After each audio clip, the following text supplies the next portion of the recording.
Madame, Monsieur. Très heureuse de vous retrouver dans cette édition de journal accès au numérique des jeunes et adolescents scolarisés. Le ministre Kouaro Yves Chabi échange avec Vinci Energies, UNICEF France et UNICEF Bénin. Nous vous en parlons en début d'édition. Dans exactement une semaine, la fête de la Toussaint, qui porte une attention particulière aux saints, sera célébrée. Pour l'occasion, nous vous faisons voir l'image que présente le cimetière d'Akwakwa. Et puis pendant que les affrontements entre Israël et la Palestine continuent, l'Ukraine parle de déficit en munitions qui pourrait le désavantager face à la Russie.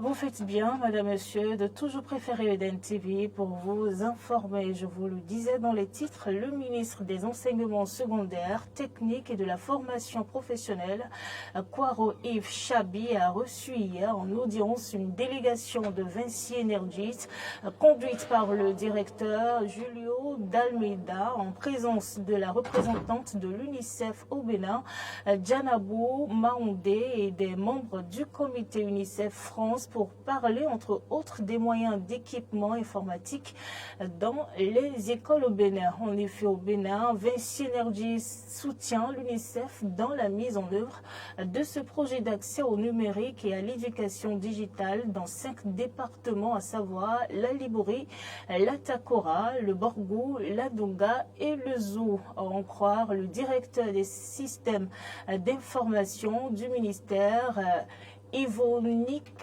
Azagnandji, le dit projet qui a démarré en 2022 vise à faciliter l'accès au numérique pour les jeunes et adolescents scolarisés en équipant des établissements d'enseignement secondaire, en réhabilitant les salles informatiques, en fournissant les équipements informatiques nécessaires et puis en facilitant l'accès à des contenus éducatifs. Au cours de cette audience, le ministre Kouaro Yves Chabi a renouvelé son engagement et la disponibilité de toutes les structures de son département ministériel pour une bonne exécution du projet. En homme averti, il a insisté sur le plan de maintenance, la sécurisation des différents sites et le planning d'évaluation du projet. Cette rencontre a précédé la cérémonie de remise officielle de matériels informatiques que le ministre va lui-même présider aujourd'hui même au CEG2 de Boïcon, dans le département du Zou.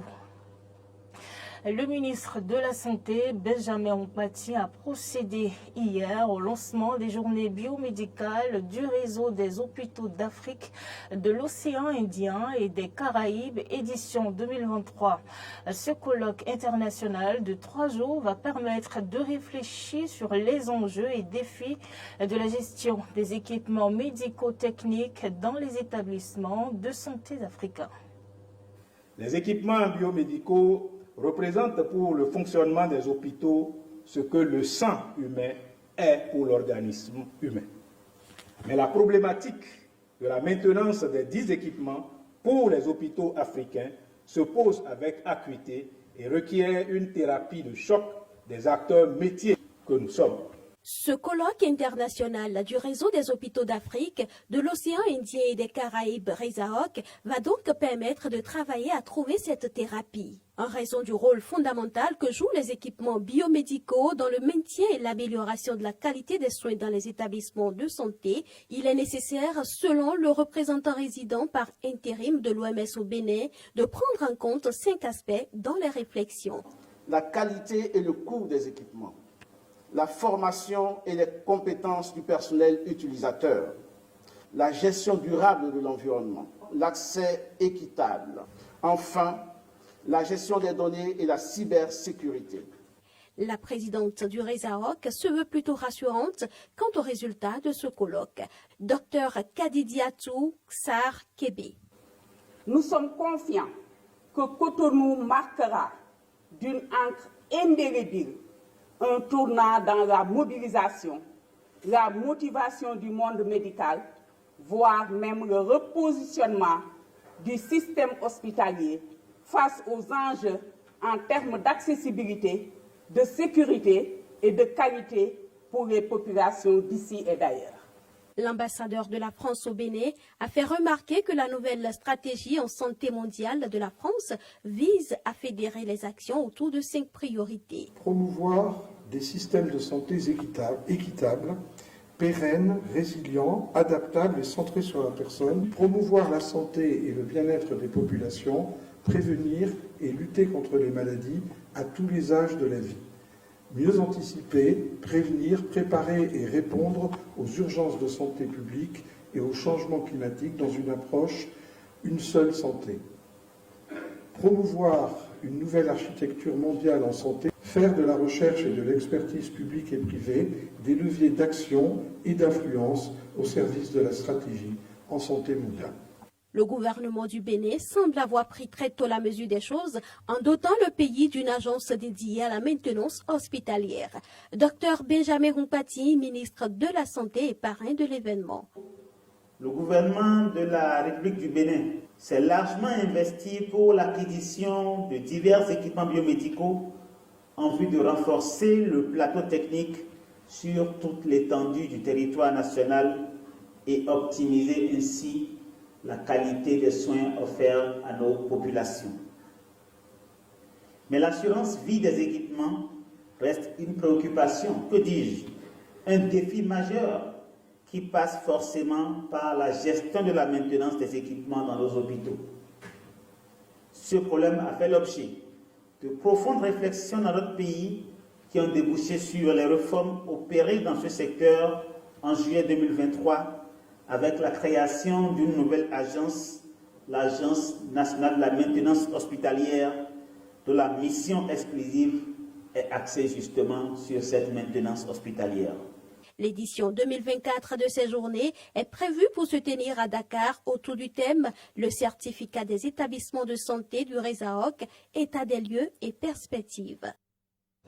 Le lancement des journées portes ouvertes de la Cour suprême a eu lieu hier et c'est le président de l'institution, Victor Dassi Adossou, qui a lancé l'événement en présence d'une forte délégation des parlementaires conduite par le premier vice-président de l'Assemblée nationale, Barthélémy Kassa, retrouvant Prince Martial à Goliagbo depuis Porto Novo pour plus de précisions et nouveaux précisions que les images ont été tournées avec une caméra amateur. Nous vous présentons nos excuses pour la qualité. Après la première édition organisée en 2011, le président de la Cour suprême Victor Dassi Adossou a initié pour le compte de cette année 2023 la deuxième édition des journées portes ouvertes de l'institution au public. L'événement de ce jour est celui du lancement des journées portes ouvertes de la Cour suprême. Les deuxièmes du genre, la première édition ayant eu lieu en 2011. Pour ce qui concerne la présente édition, je me dois de rappeler qu'elle nous aura été fortement inspirée, je dirais même recommandée, par la commission budgétaire de l'Assemblée nationale lors de la présentation du projet de budget de la Cour suprême devant la commission le 16 novembre. Ils sont nombreux les députés de la nouvelle législature ainsi que les étudiants en droit à l'UCAO à rehausser l'éclat du lancement des 10 journées portes ouvertes. Nous sommes politiques, nous participons à différentes élections, que ce soit au niveau local, au niveau communal, au niveau national. Donc il a parlé de toutes les procédures quant à l'organisation des élections. Et quand il faut recourir au juge électoral, comment procéder pour qu'il y ait à calmer au niveau de nos citoyens? Parce que quand les décisions prises au haut niveau ne correspondent pas aux attentes des populations, vous voyez, des fois il y a des soulèvements.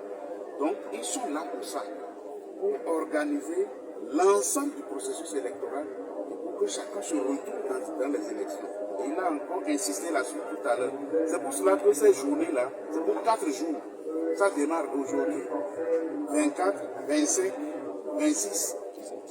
Donc ça veut dire que les gens peuvent venir. Ce n'est pas seulement orienté vers les députés. Même les citoyens peuvent venir à la Cour suprême.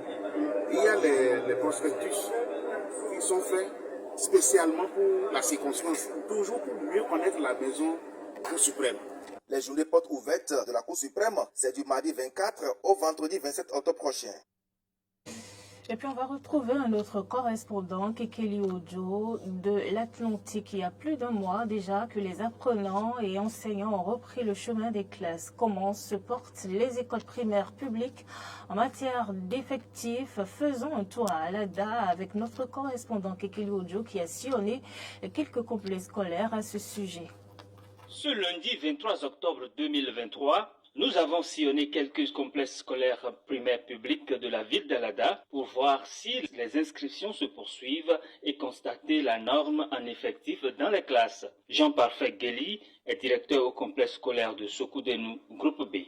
Les effectifs continuent de s'accroître dans les classes. Et il y a déjà des classes où les effectifs sont déjà pléthoriques. Je peux citer la classe de CI et de CP. Surtout le CP où nous sommes déjà à plus de 60 dans cette classe-là. Donc l'effectif n'est pas encore stable. Les parents continuent de venir. Il y a des parents qui viennent s'installer nouvellement dans le milieu. Donc ils cherchent à inscrire les enfants. Médecin Arnaud Vigan, directeur au complexe scolaire de Dogudo 2, groupe A, Ranchéry. Au moment où nous parlons, il y a quelques parents qui continuent de venir. Vous savez, nous sommes dans un pays où il y a certains corps qui reçoivent les mutations qui ne respectent pas tellement le calendrier scolaire. Et ceux-là, lorsqu'ils arrivent, ces enfants des Béninois qui doivent se fréquenter aussi, on est obligé de prendre. Il y a d'autres parents qui, par des problèmes sociaux, se déplacent de façon imprévue. La norme en effectif serait de 45 apprenants par classe, mais le constat sur le terrain est tout autre. Nombreuses en sont les causes. Jean-Parfait Guéli, directeur groupe B au complexe scolaire de Sokudenu. Bon, la norme pour une classe efficace, c'est 45. La norme, c'est 45 par classe. Mais vous voyez, il y a des écoles, des classes plutôt, où on est déjà à plus de 60. C'est pas très bien, on ne peut pas être très efficace. Pour le directeur groupe A du complexe scolaire d'Ogudo 2, la création d'un autre groupe s'impose. Médecin Arnaud Vigan. Nous avons au CI 73, par exemple. Nous avons au CP 88, C1 67, CE2 87, CM1 64 et CM2 63. Mon école seule est déjà à 442 environ, si tout va bien. Plus cette année-là, c'est une année où les sessions, les extensions se font. Donc, nous gardons l'espoir que Tobudo Tankoli aura le groupe C. Seulement, il y aura défaut d'infrastructure. Le directeur départemental des enseignements maternels et primaires est donc exhorté à prêter oreille favorable aux doléances de ces écoles en difficulté. Alada, Kekeli Ojo, Eden TV. Parlons à présent de la Toussaint, la fête des Saints. À une semaine de la célébration, quel visage présente le cimetière d'Apapa? Arthur Mendo s'y est rendu. Suivez son commentaire. À l'approche de la Toussaint, le toilettage du cimetière est une priorité pour les services techniques. C'est le cas du cimetière d'Apapa qui est en train d'être toiletté à quelques jours de la fête de Toussaint. Avec ces temps de crise économique, on ne note pas un grand engouement par rapport aux parents ou amis des défunts au niveau du cimetière, excepté quelques ouvriers venus exécuter des travaux circonstanciels ou encore des travailleurs habituels des lieux. Le cimetière est presque désert durant toute la journée. Les rares citoyens rencontrés sur les lieux sont unanimes sur un point. On note cette année un très faible engouement pour la célébration de la fête de Toussaint. Une première touche a été déjà faite par les travailleurs habituels du cimetière. La prochaine et dernière touche est prévue pour la veille de la célébration. Littéralement, la Toussaint est la fête de tous les saints. Pour les chrétiens, c'est une fête en honneur des saints et des martyrs. En dehors du continent africain, l'armée ukrainienne touchée par une pénurie de munitions. Le Premier ministre ukrainien déclare qu'il s'agit plutôt d'une pénurie mondiale et que l'Ukraine se lancerait dans la production de ses propres munitions. Le Premier ministre ukrainien Denis Shmyhal a déclaré au Financial Times que ce n'est pas seulement l'Ukraine, mais le monde entier qui connaît une pénurie de munitions. L'Ukraine tente donc de lancer sa propre production afin d'être moins dépendante des importations. Le groupe Ukroboronprom a déjà signé un accord avec le groupe allemand Rheinmetall qui prévoit la réparation des chars Léopard et d'autres véhicules blindés endommagés ainsi que la production de nouveaux véhicules blindés. Nous avons un énorme déficit en munitions, non seulement en Ukraine, mais dans le monde entier. Nous comprenons qu'il faut produire ces munitions ici, en Ukraine, parce que partout dans le monde, les stocks sont épuisés, tous les entrepôts sont vides. Ce mois d'octobre marque une chute brutale du volume d'aide militaire fourni par Washington à Kiev. Selon les chiffres du ministère américain de la Défense, les fonds alloués à Kiev sont tombés à leur plus bas niveau depuis 18 mois. Citant des données du Pentagone, les médias ukrainiens rapportent que le pays n'a reçu qu'un seul paquet d'aide au cours des 30 derniers jours. Et les chiffres d'octobre ne sont qu'une goutte d'eau dans l'océan.